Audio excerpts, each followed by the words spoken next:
السلام علیکم ورحمۃ اللہ وبرکاتہ۔ اسلام کی دنیا میں خوش آمدید۔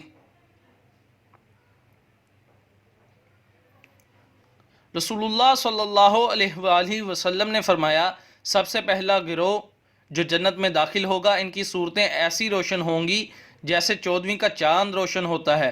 پھر جو لوگ اس کے بعد داخل ہوں گے وہ آسمان کے سب سے زیادہ روشن ستارے کی طرح چمکتے ہوں گے۔ نہ تو ان لوگوں کو پیشاب کی ضرورت ہوگی، نہ پخانہ کی، نہ وہ تھوکیں گے، نہ ناک سے علائش نکالیں گے۔ ان کے کنگے سونے کے ہوں گے اور ان کا پسینہ مشک کی طرح ہو۔ ان کی انگوٹھیوں میں خوشبودار عود جلتا ہوگا، یہ نہایت پاکیزہ خوشبودار عود ہوگا۔ ان کی بیویاں بڑی آنکھوں والی حوریں ہوں گی، سب کی صورتیں ایک ہوں گی، یعنی اپنے والد آدم علیہ السلام کے قدموں قامت پر 60 ہاتھ اونچے ہوں گے۔